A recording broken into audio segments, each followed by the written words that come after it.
Welcome back to MS Telugu YouTube channel. ఇవాళ వచ్చేసి మనం తెలుసుకున్న టాపిక్ ఏంటంటే వరలక్ష్మి వ్రతం రోజు ప్రతి స్త్రీ పాటించవలసిన నియమాలు, అమ్మవారికి ఇష్టమైన ప్రసాదాలు ఏంటివి, ఎలాంటి పుష్పాలతో పూజ చేయాలి. అంటే చాలామందికి ఏంటంటే వ్రతం రోజు ఎలాంటి నియమాలు పాటించాలని చాలామందికి తెలియదండి. అలాంటి వాళ్ళకి వచ్చేసి ఇదన్నీ బెస్ట్ ఆఫ్ ది వీడియో అని చెప్పొచ్చు. మీరు కనుక నా ఛానల్ని ఫస్ట్ టైం చూస్తున్నట్టయితే ప్లీజ్ సబ్స్క్రైబ్ చేసుకోండి అండ్ లైక్ చేయండి అండ్ షేర్ చేయండి గాయ్స్. చాలామంది ఏంటంటే వీడియోని చూస్తున్నారు బట్ సబ్స్క్రైబ్ చేసుకోవడం మర్చిపోతున్నారు అన్నమాట. మీరు సబ్స్క్రైబ్ చేసుకోవడం ద్వారా నాకు కొంచెం బూస్టప్గా ఉంటుంది ఫర్దర్గా వీడియోస్ పెట్టడానికి.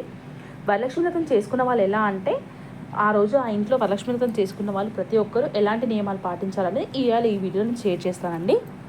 వ్రతం అనేది ఎవ్రీ స్త్రీ అనేది వాళ్ళకి ఏంటంటే ఒక one of the favourite festival అండి ప్రతి ఉమెన్కి.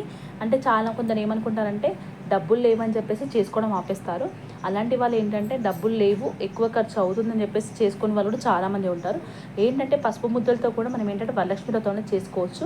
2 పసుపు ముద్దలు చేసి ఒకటి లక్ష్మీ అమ్మవారుగా ఒకటి నారాయణ దేవుడిగా పెట్టుకొని కలశంకి పూజ చేసుకోవచ్చు అన్నమాట.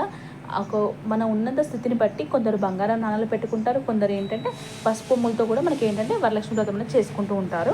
ఆ వరలక్ష్మి వ్రతం చేసుకునేటప్పుడు ఎలా అంటే ఇంట్లో వచ్చేసి హస్బెండ్ అండ్ వైఫ్ అనేవారు గొడవ అనేది పడకూడదండి. అండ్ మనం ఆయిల్ యూస్ చేస్తాం కదండి, ఆయిల్ యూస్ చేసిన ఆయిల్తో మాత్రం మన దేవుడికి ప్రసాదం అనేది చేయకూడదు.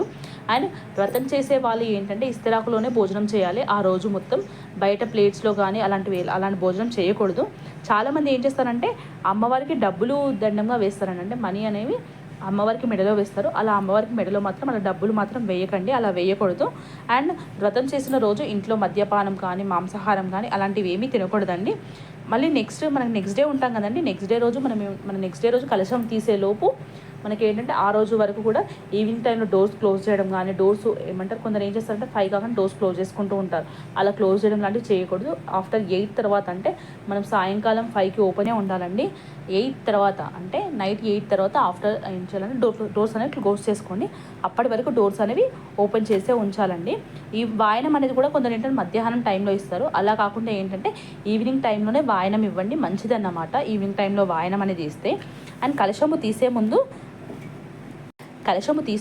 కలశంలో ఒక ప్లేట్లో వాటర్ పోసి అందులో కొంచెం పచ్చకర్పూరం, కొంచెం కుంకుమ, కొంచెం పసుపు, ఆరతి కర్పూరం బిళ్ళ వేసి కలశానికి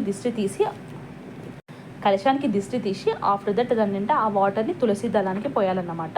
ఎక్కడ పడితే కూడా అక్కడ పోయకూడదు అన్నమాట ఈ వాటర్ అనేవి. మళ్ళీ ఆ రోజు ఏంటంటే చాలామంది ఏ కలర్ పడితే ఆ కలర్ శారీస్ అనేది కట్టుకుంటారు. లక్ష్మీ అమ్మవారికి శ్రేష్టమైనది ఏంటంటే ఎరుపు అండ్ ఆకుపచ్చ రంగు. ఈ 2 చీరలు మాత్రమే ఎక్కువ ప్రిఫరెన్స్ ఇవ్వండి. చాలామంది ఏంటంటే ఏ కలర్ పడితే ఆ కలర్ కట్టుకుంటూ ఉంటారు, అలా మాత్రం చేయకండి.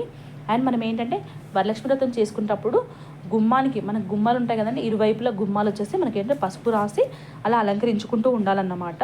మార్నింగ్ మనము వరలక్ష్మి వ్రతం చేసిన రోజు అండ్ నెక్స్ట్ డే కూడా మనం 2 సార్లు మనకి లక్ష్మీదేవిగా భావించి పసుపు కుంకుమతో అలంకరించాలన్నమాట.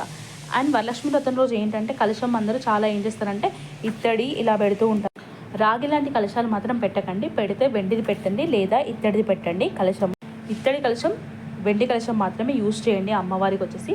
అండ్ అందులో వచ్చేసి పసుపు కుంకుమ, కలశంలో వచ్చేసి పసుపు కుంకుమ, జవాది పౌడర్ అండ్ పచ్చకర్పూరం, అక్షంతలు ఇవన్నీ వేసి మనం ఏంటంటే కలశం అనేది రెడీ చేసుకోవాలండి. ఆ తర్వాత మనం రుద్రం అండ్ కనకదారాన్ని చేయాలన్నమాట. వరలక్ష్మీదేవికి ఏంటంటే ఇష్టమైన ప్రసాదాలు చాలా ఇష్టం అండి. ఇది వచ్చేసి మనకి ఏంటంటే ఐశ్వర్యాన్ని సూచిస్తుంది అన్నమాట. ఇది పెట్టడం ద్వారా చక్కెర పొంగలి అనేది శుభదాయకం అన్నమాట. ఇది పెట్టడం ద్వారా ఏంటంటే అంతా శుభమే జరుగుతుందని అమ్మవారికి పెడుతూ ఉంటారు. పులిహోర అనేది శ్రేష్టంగా భావిస్తారు అమ్మవారికి పెట్టడంలో.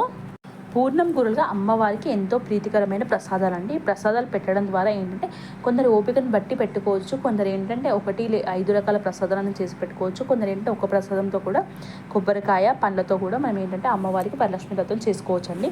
ఇన్ని ప్రసాదాలు చేయాలని ఏమీ లేదు, ఎవరి ఓపికను బట్టి వాళ్ళు ప్రసాదాలు చేసుకోవచ్చు అన్నమాట.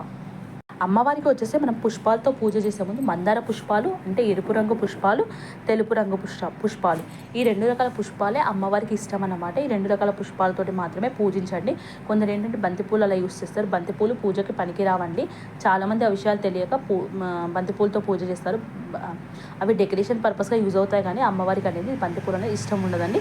జస్ట్ ఎరుపు రంగు పువ్వులు అండ్ తెలుపు రంగు పువ్వులు అమ్మవారికి ఇష్టం అండి.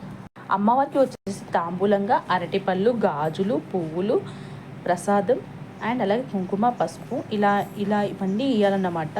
ఇవి ఏంటంటే ఒక 5గురికైనా ఇచ్చుకోవడం ద్వారా ఏంటంటే అమ్మవారి అనుగ్రహం ఉంటుందని చాలామంది పాటిస్తూ ఉంటారన్నమాట.